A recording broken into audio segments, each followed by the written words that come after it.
Hey, welcome back, ladies and gentlemen. This is Couch of Science from Bite of Science Belgium, and welcome today for another episode. Today we are talking about animal models, which is not the cute animals that you see on YouTube or in Instagram, but it's something more interesting, actually. Today with me to help to guide you through this fantastic topic, we have Matteo.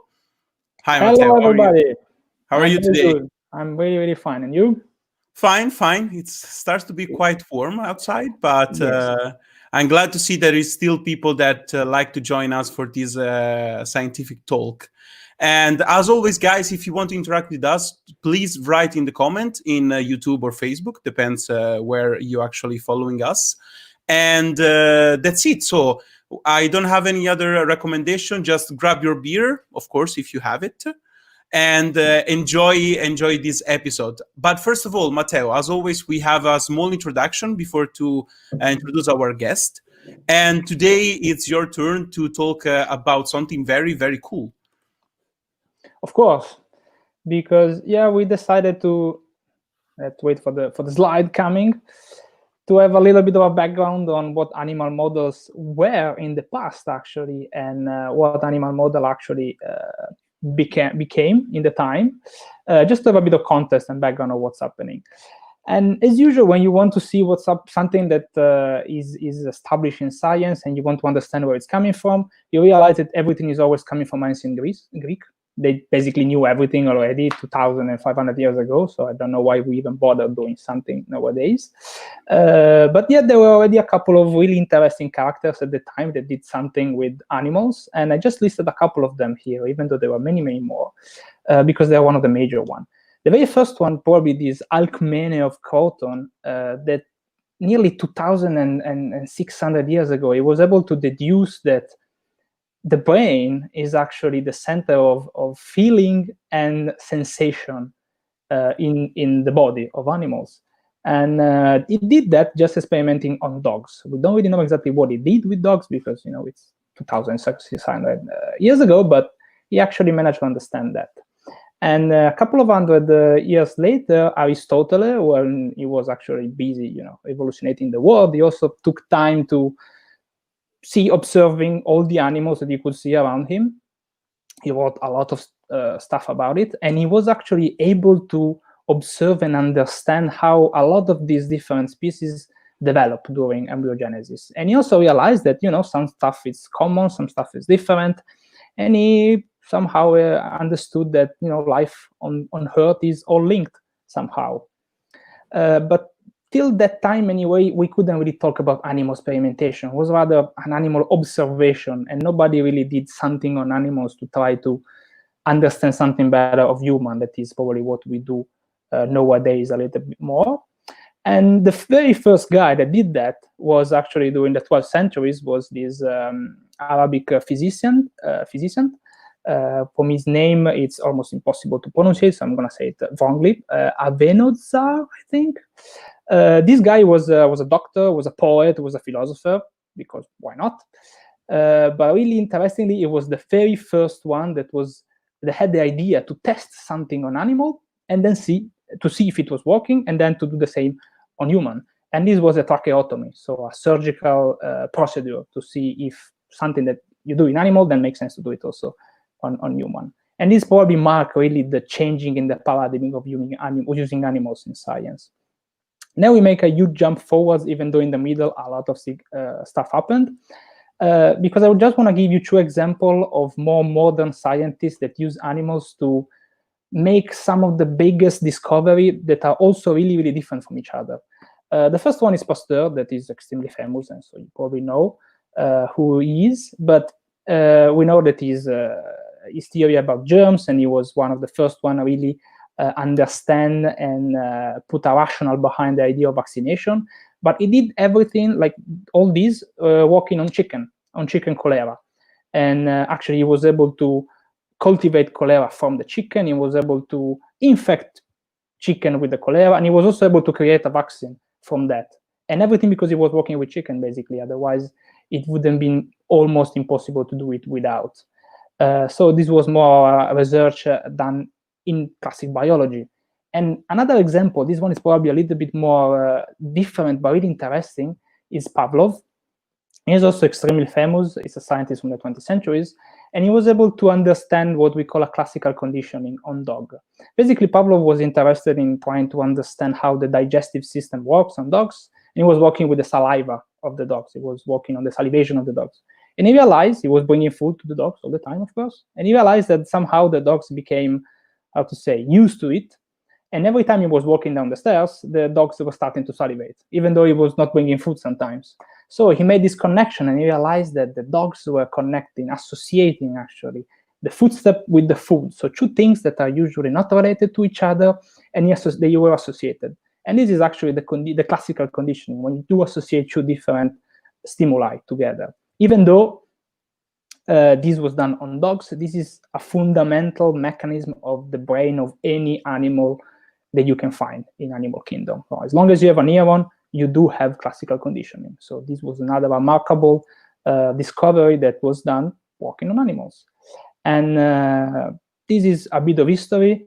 And if we want to have a little of an idea of what's happening today in science with the animal experimentation, we can see with the next slide. I mean, we just put a bunch of everything because almost everything that is related to science and to research nowadays somehow involves animal experimentation, because it's necessary, because we cannot do anything without.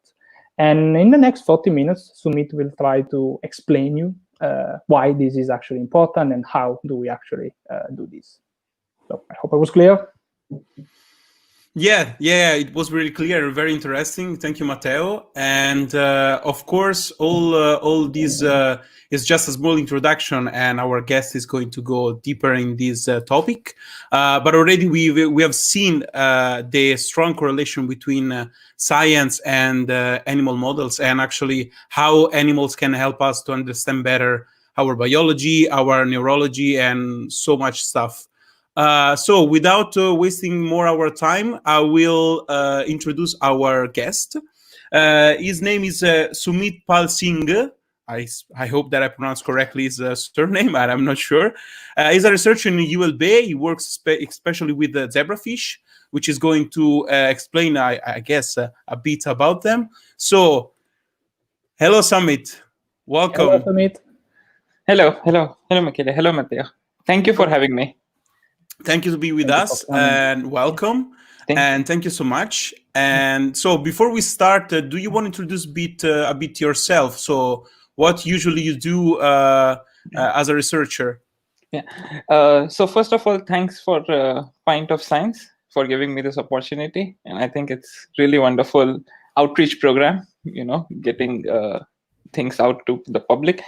So I came to Belgium in October, so it hasn't been that long.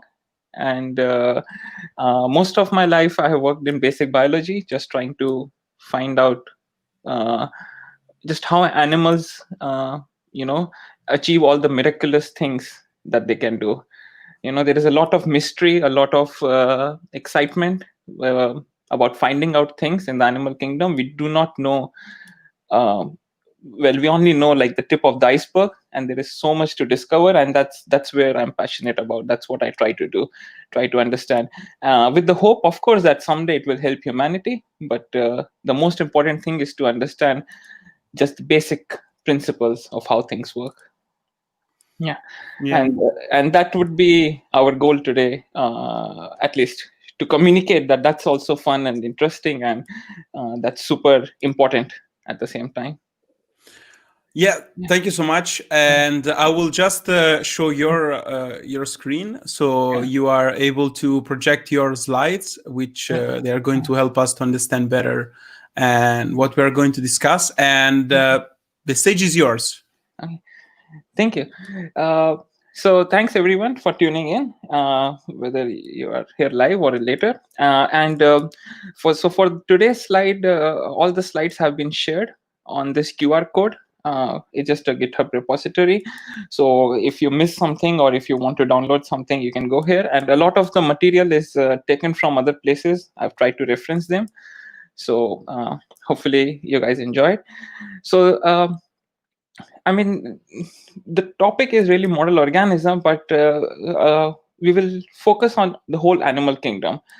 I mean, these model organisms are animals that scientists love to work with. That's because they are easy to maintain, easy to experiment with, manipulate, and all of that kind of things. And one thing that we should not forget is that plants are also very important model organism. So we learn a lot of things from studying plants as well. So it's just not just animals. And today the goal will be to actually look at how cute animals, unlike what Michele said, these animals are amazing and cute, and to use them to understand something maybe about ourselves, about who we are, and also about how we came into being. Yeah. So the first question is, why do we need to study animals? And as Matteo said, I mean, we do experimentation on them, but just observing them is also very useful. And we have not yet observed the whole of animal kingdom. There is still a lot to observe. And until today, animals keep teaching us more and more things. So I'll give you two examples of how just observing animals has helped humanity. So the first thing is this Velcro, and I'm sure that all of you have used it at some point of or another. We use it on maybe in your bag or in your jacket or something. And this Velcro is actually a prime example of what is called biomimicry, which is just looking at animals and trying to copy what they do. And this was done actually by a Swiss, I would say, inventor, uh, who saw that when he used to go to trails with his dog, he would have this burdock plant get stuck to the skin of the dogs, and he came up with an idea that he could use this mechanism in the mechanism by which this plant gets stuck to your jackets or to skin, and he could use this to invent what we now call as Velcro. So this was just a basic example of just observing animals and seeing how they function in their natural lifestyle. Another recent example is actually the redesigning of the speed trains in Tokyo. So these are high-speed trains, and apparently there was a big problem because whenever these trains exit tunnels, they make a huge, a very loud noise.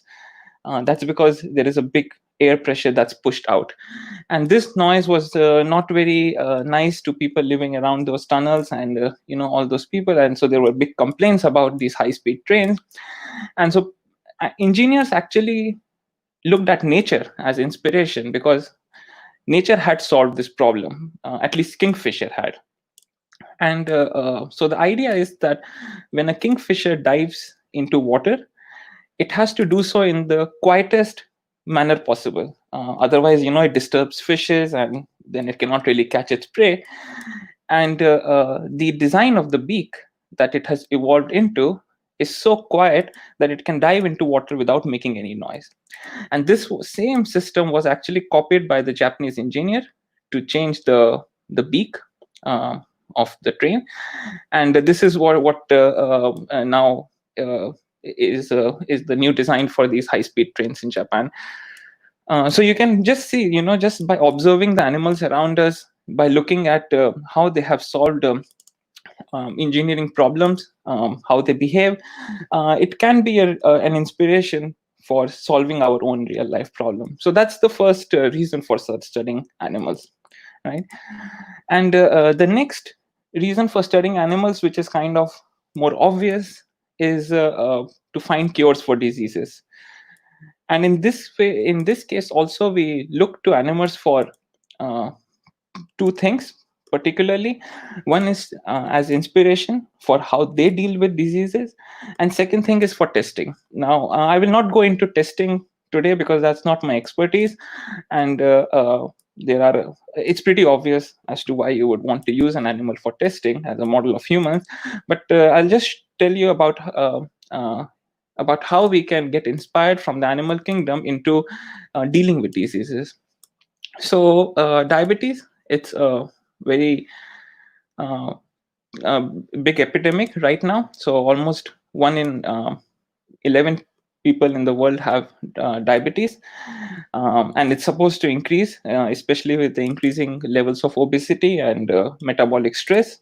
So more and more people are getting it, and we humans cannot really deal with diabetes because there is damage to the body, blindness, for example, right? But this is not the case for all the animals in the animal kingdom. So there is these cave fish, particularly from Mexico, and here the cave fish is shown next to its normal counterpart. So the cave fish are blind. That's because they live in caves. I mean, they don't have light, right? So they don't need eyes. So they have evolved into blindness. They don't have pigmentation. Well, when there is no light, pigmentation is not really required. But also there is something very interesting about these cave fish. And that interesting thing is that they have to survive with very, very, very little food. Because the only time they get food is when there is some flooding into the caves. So when these caves get flooded in Mexico, they bring in food because river is where the food is. And during this time of flooding is the only time that they will get food. So these animals have to eat very small amount of food and then conserve it into their body for a long period of time. And this they have done, or they have evolved into, by actually being insulin resistant. Because in an insulin resistant state, which is the diabetic state, the body stores all the energy that it wants to consume. So these cave fish are actually insulin resistant. They are actually diabetic throughout their life, but they have no pathology whatsoever. They do not have problems in their nervous system, in their brain, in their blood vessels. They look normal. So along with evolving an insulin resistant state to adopt to the cave conditions, they have also evolved mechanisms to be normal with it, to not be affected with it. And if you want to read more into it, I will share a few links, so you can go and read into it. Of course, we don't understand how they do it, but that's the goal. The goal is to look at how animals have solved problems that we face, and then to understand the secrets. And the second disease is cancer. I think it also needs no introduction. I mean, it's a horrible disease, affects lots of people. But there is this really interesting animal called naked mole rat. Also, some people call it blind mole rat, and they live underground. They are very good in burrowing. And these animals, for reasons not completely known, although people have tried to figure it out, they don't get cancer. They live very long. They live really, really, really long. So they are also a very good model of studying how to age slowly, how to stay younger for a longer time. But even though they live very long, they have no incidence, almost close to none incidence of getting cancer. So they are really, really immune, let's say, to having to developing cancer. And we do not completely understand why they don't get cancer, but the hope is that by understanding this animal, by studying it, we'll be able to figure out how to stop cancer from occurring in the first place, right? So dealing with the disease. Yeah. And the third thing is regeneration. So recovery of lost parts of the body. So a lot of our organs do regenerate. For example, blood. So blood is something that regenerates. So a lot of people might have gone to blood donation. So you can give some amount of blood, and your body will recover from it. Your skin, intestine, these are the organs that do possess a very high capacity to recover. But there are some organs, for example, our hands, our legs, which do not regenerate. So if they are injured, especially if they are severely injured, they don't come back. You're just left with a stump or something like that, right? And that is not true throughout the animal kingdom. And we are not even talking about invertebrates. So we are talking about vertebrates, animals that have a backbone, which are very close to us. And two animals, so zebrafish, which is my model organism, and here newts. So these are salamanders. Both of these possess amazing capacities of regeneration. So you can take their appendages, so their legs or arms, fins in the case of fish, and you can cut them multiple times. Actually, people have done experiments where they have cut tens, more than 10 times, and the organ recovers. It recovers in 2 weeks in zebrafish, so it comes back. And I think in salamander it's in the order of months. But as you can see, they recover their complete organ. It's patterned, it works nicely, right? And we don't understand again how these animals accomplish this amazing task, but that's the whole goal of studying them. So to know how they do things which we are incapable of doing, right, with the goal that we will accomplish this, right? So that's the second reason why we try to study animals. And as you can see that there is a vast diversity in the animal kingdom. And our best hope of learning these things is actually by studying the diversity, right? So we don't want to restrict ourselves to, let's say, 4 or 5 animals. We really want to go out there, explore as much as we can, try to find animals which have found the solutions to our problems, and then try to learn from them. Yeah. So the two things that I will not go into is this drug and toxicology testing. um, I'm not an expert, but from a basic biology, from a fundamental understanding point of view, we study animals to understand how they deal with issues, right? And a topic that I think would be more interesting to go from, because we always consider animal as something different than human, right? I mean, there are humans, we also call ourselves the higher organisms or something like that, the higher vertebrates, and then the other animals are lower vertebrates. But that's not the case. I mean, every evolution has given amazing capacities to all the animals, right? So how do these animals actually teach us what it means to be human? Right? So when you think, what does it mean to be a human, when you ask philosophers or anthropologists these questions, there are a few set of tools which has helped human society to come where they are, right?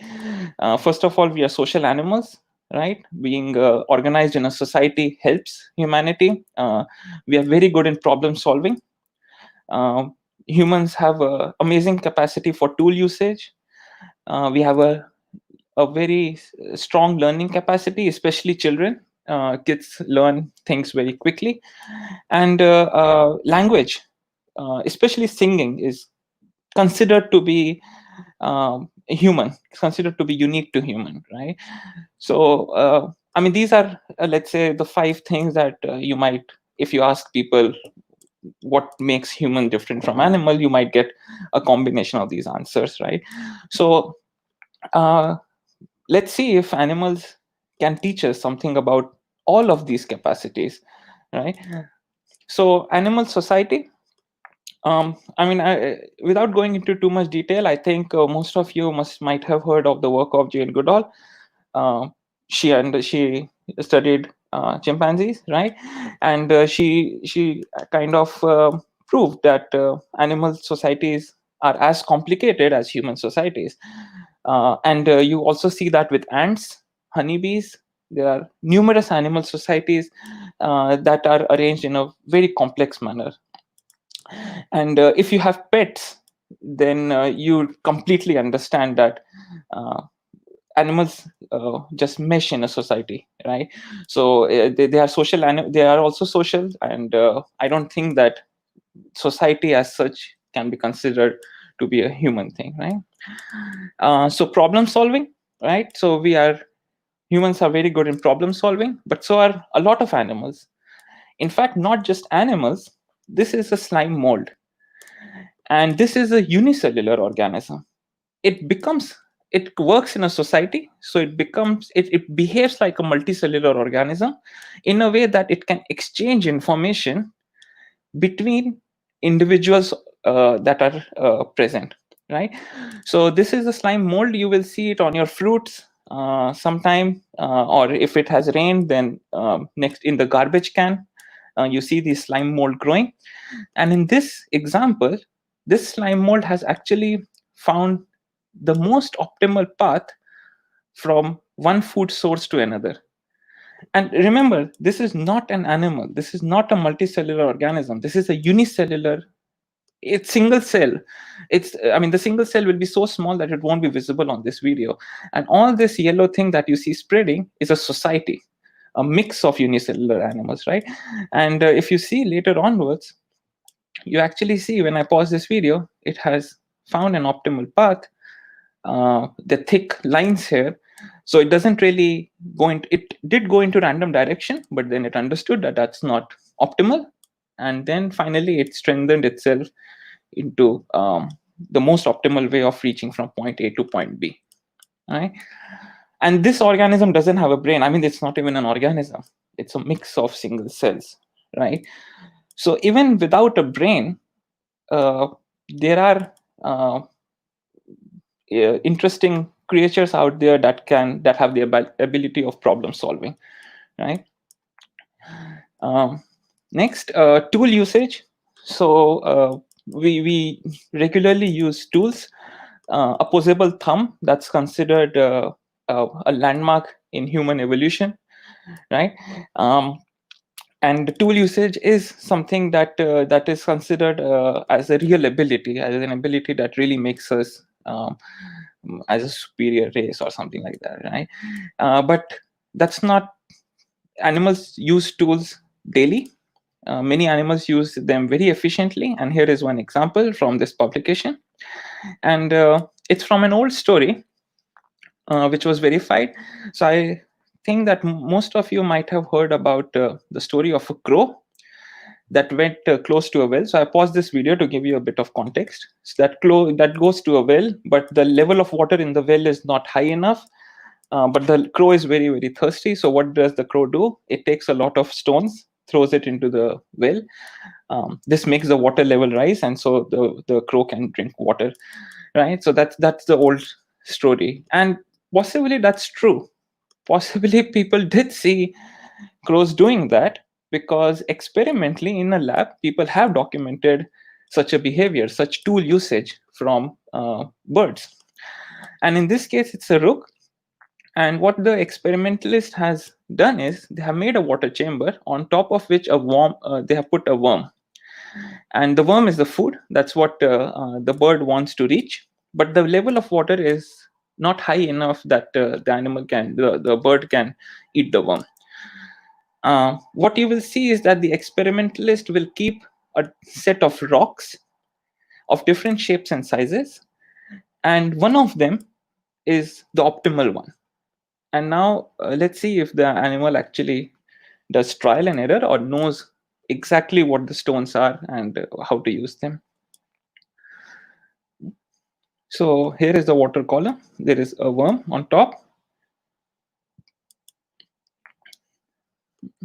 So the bird will come close to this and realize that it cannot really reach.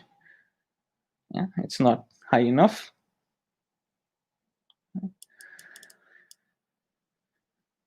Now here are a bunch of rocks. They are all of different sizes and shapes, and one of them is the most optimal one, right? So by trial and error, the bird could put 1, 2, 3 until the worm reaches the top, right? Or it could have a sense of what a stone does to a water column and make the most optimal solution instantaneously. Yeah. It chooses the biggest stone, and it just needed that one stone to reach the worm, to reach its food. Right? So in this case, you do get a sense that the bird knew how to use the stone as a tool. the bird kind of understood what it would do to the water column, right? That's the usage of a tool, right? And so again, well, there is a joke, right? Being a bird brain, but birds are very intelligent at the same time and have some of the capacities that we think make humans unique and interesting, right? And two more examples, which I want to go into a bit more detail because we consider them to be very, very important for to be human, right? One is cognition, so memory, learning, right? These are skills that are very strong in humans, especially when we are kids. And actually, scientists learned about memory a lot by studying humans and other animals as well. But the major discovery about memory and learning was, in fact, done in this marine mollusk called Aplysia. And it's an invertebrate, it doesn't have a backbone. So it's highly, highly far away from humans. But this is where the mystery of memory and learning was solved. And what happens in, so actually Matteo talked about conditional learning, the Pavlov dog. And this was the exact thing, the exact principle that was used in Aplysia to understand about memory and learning. So it's called long-term habituation, and we'll see what it is. So in this animal, if you give it a stimulus, it of course gets scared and it contracts. So it takes its body inside. But after some time, it will relax. Now the thing is, if you give it such a stimulus on the first day and then come back and give it again on the second day, I've paused the video, and then come back and give it again on the second day, the animal has kind of gotten used to the stimulus. It's not so afraid anymore. So in a way, it has developed memory. It remembers that such a stimulus was given to it in the past, and now it doesn't really feel so scared. It doesn't really think of this as so harmful, right? So in the first instance, when the stimulus was given, it contracted for, I think, 6.5 seconds, if I remember correctly. And this is 1 day later, and it only contracts for 4 seconds, right? And this is a sort of memory, right? And now you can use such a context for learning about memory, for learning about how we learn things, right? How does memory form in our brain? And I'll show how exactly this was done, and I hope that the voice works. It's in the voice of Eric Kandel, who used Aplysia to understand about conditional learning, about memory, about the neuronal basis of memory. So let's see. So we're looking at an Aplysia stretched out. We're going to focus in on the gill and the siphon. We're going to apply an extremely weak stimulus so you can see the amplification with sensitization. Weak stimulus to the siphon, you see a modest withdrawal of the gill. Now we're going to frighten the animal, startle it, give a noxious stimulus to the tail. That, of course, causes a contraction in its own right. This contraction lasts for seconds, but you can come back minutes later. The same siphon stimulus now produces a much more powerful withdrawal. We can now compare the two, normal and sensitized, and see how much more powerful the withdrawal is in the animal that is startled. So we're looking. So I hope that the sound was working. But essentially what Eric Kandel did was he associated the stimulus with a more obnoxious or a more painful cue, in which the animal was also given a small little shock at the same time. And now, in the previous case, remember, the animal was less fearful because the cue was not really harmful, but in this case it's sensitized, so it's even more fearful, right? Because it has associated the cue of touch with an electric shock.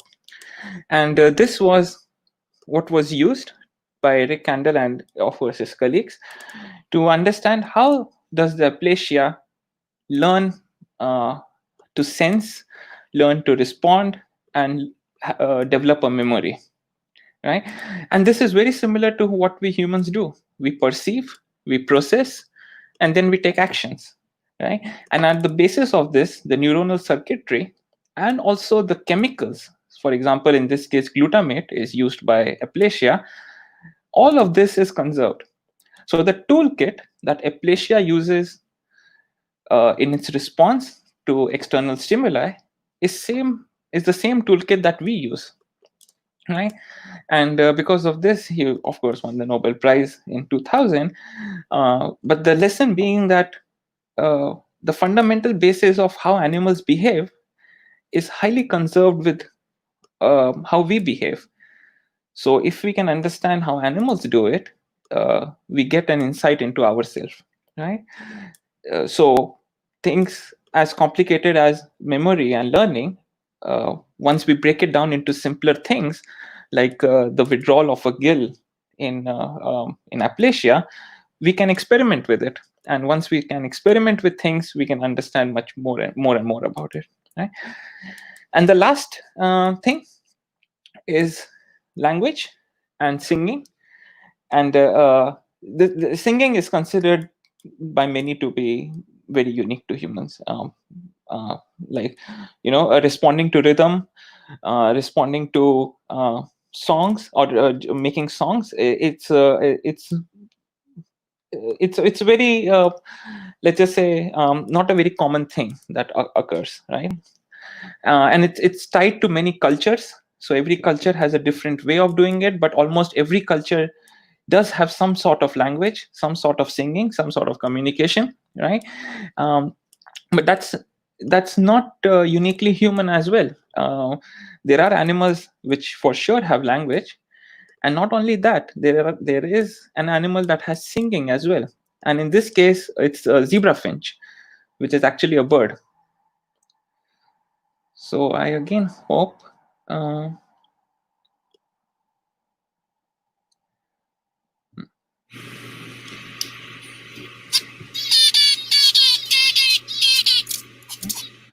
so I hope that you can hear the sound.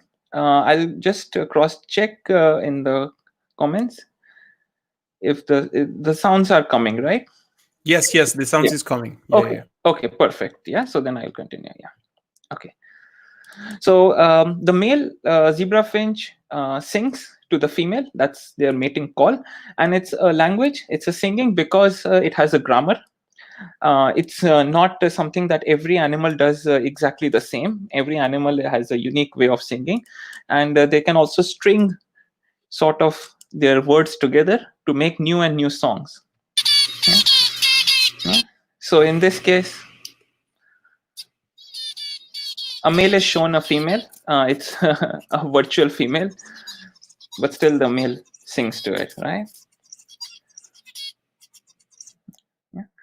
And this is not a behavior that's actually wired in the brain.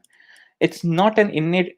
To some extent, it's an innate behavior. Now, the thing is that I'm not an expert in zebrafish singing, so I may speak a few wrong things. But according to my understanding, it's not a completely innate behavior in the sense that animals are not born with a complete repertoire of singing.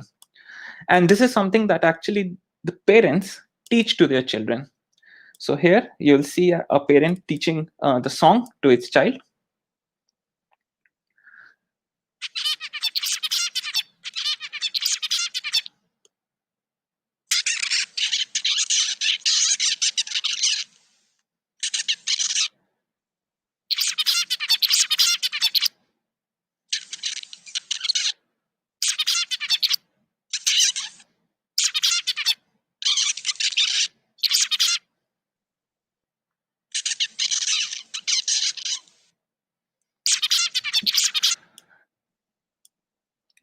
So I mean, you can imagine, it's a little bit maybe difficult, but you can imagine that the child is trying to mimic what the parent is doing, and over a period of time they learn more and more. And this is not just true between two individuals. Apparently there is something very interesting, that adults can also, the parents can also talk to, well, in a way it's talk, but it's not really, but they can communicate to the kids even when they are inside the eggs. And there is a short video from Science that suggests this.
Right. Yeah. So you can see how complicated animals' lives can be, and how they use the tools that we use in our day-to-day lives, to get an advantage, so to say. And again, the fundamental toolbox is conserved. So even though zebra finch might be millions of years distant from us in terms of evolution, the basic principles, the basic genetic makeup, the basic genetic makeup and the circuitry that they use is very similar to what we use. So this was actually known before the first zebra finch study, that there is a mutation in the gene FOXP2 in humans that is a cause for speech defects, language defects, right? So people who unfortunately are mutated for this gene are unable to vocalize correctly, right? And this is the exact same gene which, if you mutate or if you modulate in zebra finch, also does not allow them to learn and vocalize properly, right? So the same gene that is useful for vocalization in humans is also involved in vocalization in zebra finch, right? So two highly divergent species, two highly divergent animals using the same exact mechanism, same toolbox. So here I'll play you. So this is the tutor, so the one who is teaching, and then the student, right? And the tutor will sing something and the student will try to repeat it. The tutor, I think, sings twice, and the student only once. And this is a control, so which is sort of like, let's say, normal. And this is the animal in the last case in which this gene has been mutated. So here is the tutor teaching to a normal animal. Right? So I'll just play that again, if I can. Right? And then here. Yeah. And if you look at how the sound is changing, also kind of to some extent it makes sense. It's sort of similar. And now here is for when you remove, not remove, but when you reduce FOXP2 in zebra finch. So here is the teacher. I'll play that again. Okay. And now FOXP2 removed. It's vastly different. I think there is some level of course, conservation, but the order is wrong. There is the animal has difficulty in repetition, in learning and repeating, right? And so you can see that the mechanism, the toolbox remains the same, right? And not only that, now people have figured out that the brain areas and the brain machinery underlying singing or language is actually this kind of highly conserved between zebra finch and the humans. This relates to cells as well as the expression of genes, including FOXP2, right? So right, and that is those are the examples. I hope that allows you to think that that animals actually provide a window into human behavior, even though they might be highly different. Of course, I mean, there won't be a single animal that will help us learn everything about humans, and that's why we have to understand the diversity in the animal kingdom. We have to choose the correct model for learning about human behavior, but it's there will be something or the other conserved when we study animals, right? And I'll end with this quote: what is true for bacteria is true for elephants, right? So we are all biological beings, so we all have DNA as our genetic material, and for all of us DNA is only 4 nucleotides, right?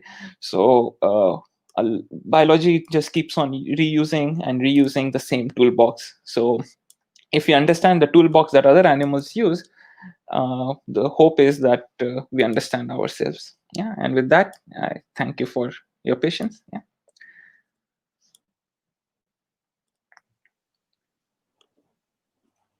Thank you so much. So it was really, really, really interesting, and it's very cool because you explore something that I was for me unexpected.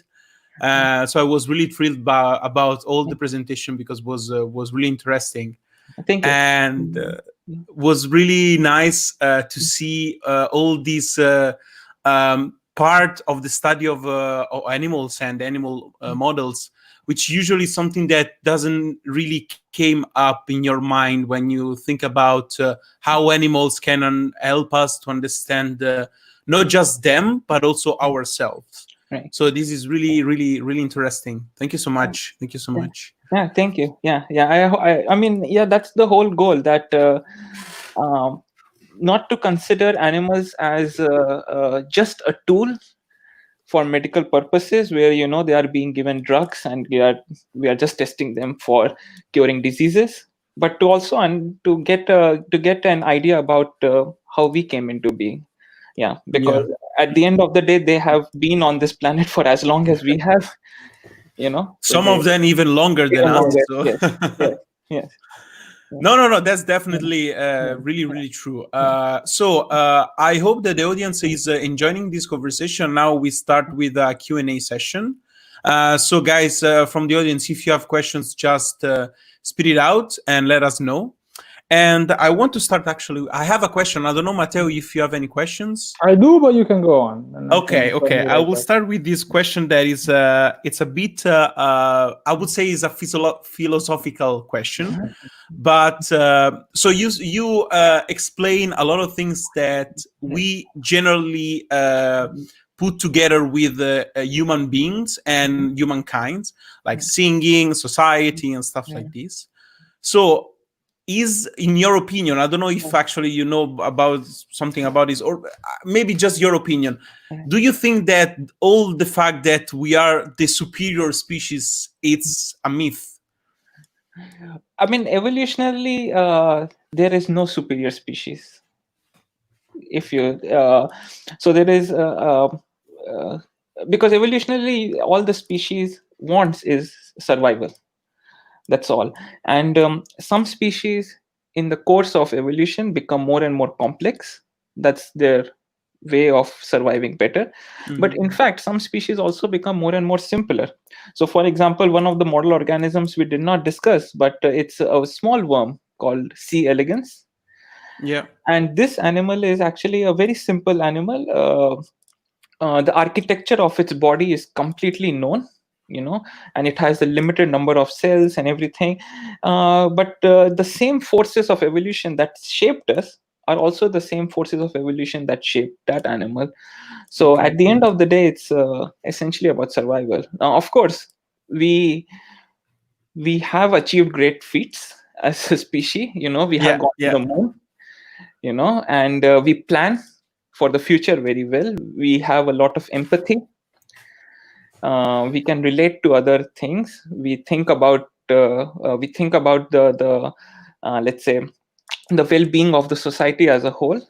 That to us is very important, and these kind of things could be, maybe they are unique, maybe they are not.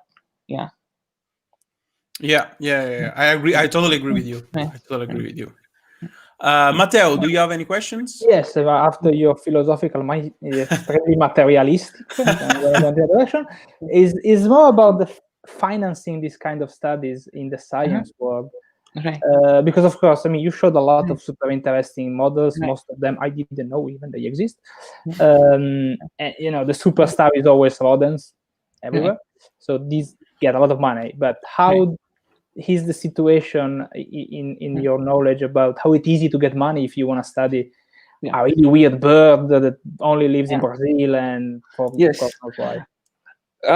To be very, very honest with you, more and more easy.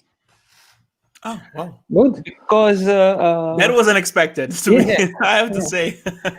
More and more easy because scientists as a community are curious and they like to see new things, and there is a growing appreciation that a lot of new knowledge comes from unexplored animals. For example, CRISPR-Cas9, it comes from unexplored bacteria, which a small group of people were studying, and then it came up to be very important tool.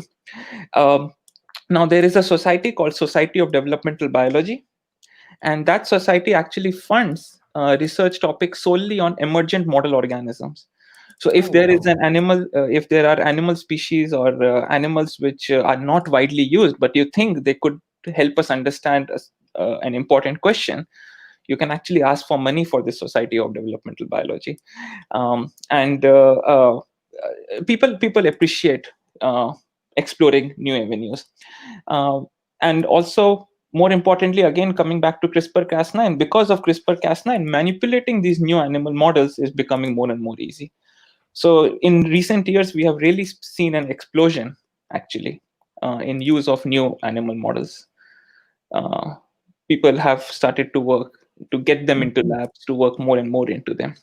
Also, with some of these animal models, it's financially easier because mice are super expensive to raise. A lot of ethical concerns related to that.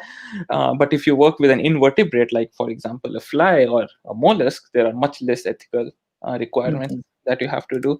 Although there are still ethical requirements, so you cannot work with animals without treating them properly, without submitting a protocol and all of those kind of things. But it becomes easier. So I think as if you are a young scientist, possibly working on a not so model organism is a good bet for the future. Okay, that's a good tip actually for future scientists, I would say. Maybe a really quick follow-up. And what about the private companies? They all go with the rodents, I think, I guess. Yeah.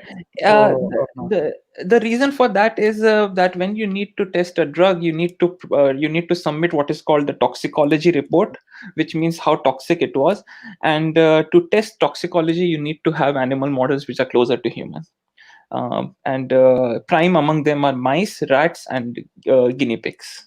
And that is the reason why they will always remain there. Because of course, it will be very difficult to say what is toxic to an ant is possibly also toxic to humans. So because of these toxicology studies, they will always remain there. Yes. And of course, there is still a lot to explore even in those animal models. We do not know anything. We don't know even for a bacteria, let's say, we do not know how exactly does much. it work. Mhm. Yes. The prime example being coronavirus. I mean, it's a few kilo base pairs of RNA, right? Mhm. And even that few kilo base pairs of RNA, I was reading, we don't even know what half of that does. Like we just don't know much. Yeah. Yeah, that is really true. This it's a good example to explain the complexity of biology, and also the fact that it's a quite young science, and it's not like physics that is with us since the beginning of the humankind history. Yes. Yeah, and actually, I have another question related to these model animals. These I would say exotic model animals. Do you think that pollution and the decreasing of the ecosystem diversity is a threat for us, also for this reason? Because in this way, we are decreasing the number of model organism and exotic organism that we can study. Yes. I mean, what we are decreasing are learning solutions that have already been found by animals. That is something that we are for sure decreasing because of the loss of ecosystem, because of the loss of animals.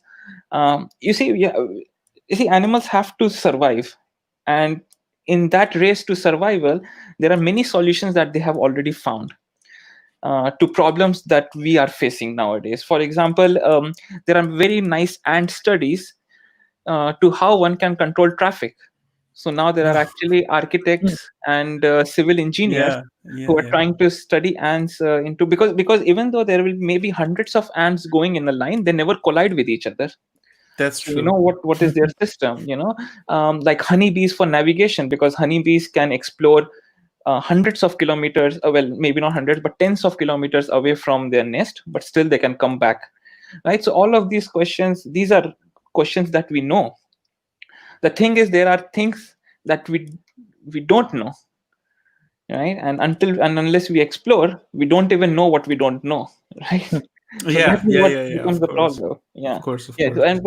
But for sure, with this decreasing ecosystem, we are losing a lot of let's say the knowledge base that biology can give us. It's very nice to learn that science community is understanding that we need to observe much more nature, because as you say, they already have nature already has all the solution. So we need just to observe in the end. Yes, there is still a lot of observational work that is very important to biology, which is going to field, just observing how animals survive. It's still a big part. We do not know a lot. Indeed. Matteo, do you have any other questions? I still have one curiosity, if you know it, because most of the studies, I'm assuming that they cannot keep all the animals inside the lab, because I don't think that they can breed over them. How do they do this? Do they go like in the jungle, just trying to catch the birds singing? And yes, a lot of it is based on fieldwork. So I know because there is a colleague whom I did communicate about this cave fish, which is diabetic. So their lab actually has a field trip. So their lab is in US, and they have a field trip every year to Mexico, where they actually go to the caves and get the fish. Although now they have been able to breed them in the lab and such sort of thing. So yes, a lot of these things just cannot be done. For example, these fish are diabetic throughout their life, but also bare. When they hibernate, they actually become diabetic. That's because actually a diabetic state means to conserve energy, insulin resistant, right? And there are people, labs that study hibernating bears. So they go into the cave and they're hibernating and they collect blood. Oh my God. Okay. The extreme science. Yeah. So it can surely there are many things that cannot be done in lab, but there where I did my PhD at Duke University, there was a lab next close to us, lab of Blanche Capel, And one of her studies was actually of turtles. So how does temperature regulate the sex of turtles? Because apparently, Yeah. right? And And I knew about that. Yeah. yeah. And the problem is that a PhD student, if he joins that project, they can only do an experiment 4 times because they only lay eggs once a year. Okay. Yeah. Wow, Yeah. that's a lot of pressure. That's a lot of pressure. Yeah. Definitely. So, yeah. Okay, so we already reached 1 hour. So I have to say, sadly, that we need to wrap up. And actually, I have a it's not really a question, but is very good for introducing the final topic of this chat. So on YouTube, I ask, I'd like to know which is Sumeet's favorite board game. Probably because she or he saw your huge pile of board games that you have on the background, and it's perfect to introduce the last question that usually we do for our guests. We usually ask, how did you survive the quarantine? How to survive the boredom of the quarantine? And so maybe we can merge these two. Right. I mean, well, quarantine is still going on, so we are staying at home most of the time. Yeah, it's mostly been Netflix, some writing, and mostly a lot of board games. Yeah. And do you have some title that you want to suggest? So to be honest, one of our favorite board games is actually a board game that resembles the time that we are in. It's actually called Pandemic. Oh yeah. And it's a cooperative game in which you have to beat an infection that is spreading around the world, and if you cannot beat it, and to be honest, we have gone to to play Pandemic nationally, with other people, and there was this pandemic. But I didn't want to show it because it doesn't look nice in nowadays. That's perfect. That is a nice good game. Yeah. Probably they are going to do an edition, a special edition for COVID, the pandemic COVID-19 edition. Well, they were supposed to release a new game, but because of the conditions and because of the stigma with the pandemic name, apparently they might have delayed it or something. Yeah, it makes sense. It makes sense. Yes. It's a very sensitive topic. And okay. Sumeet, thank you so much. Was really interesting, and I have to say again that was unexpected to me. You approached the topic in a very interesting way, and I hope the audience was able to understand why we are so curious about animals and why we need to keep to study them as much as possible to understand better them, ourselves, our planet, and then it's probably another way to understand that when we have this kind of research that they seems not very practical, not very easy to apply to our everyday life, in the end it's not true at all. No, absolutely. That's a great summary. And thank you, Michele, thank you for giving me the opportunity, and was really a pleasure to have you here. And for everybody, for the audience, you can as always reach us through our Facebook, Instagram, Twitter, but also through email. Here you have on screen the email address. If you want to ask us something, if you want to collaborate with us, you want to help us. Pint of Science in the real live audience forum is coming in September. Finger crossed. So stay tuned. And next week we are not going to be here with the Couch of Science, but we are coming back the week after, which I think is the 11th of June. Please, Matteo, help me with this if I'm saying something bad or not. Should be good. Should be good. Yeah, and as always, thank you so much for the guys in the background, Michael, Anna, Renata, Marion. Guys, thank you so much. Thank you to Celine, which is always taking care of the magnific graphics that we have and is managing also the social media pages. And once again, thank you to you, Sumeet. It was really nice to have you. We hope that we can have you back sooner or later in the future. Why not? To discuss again all this and much more. Thank you. Thank you. Thank you so much, guys, and see you next time. Have a nice evening. Stay safe. Bye-bye.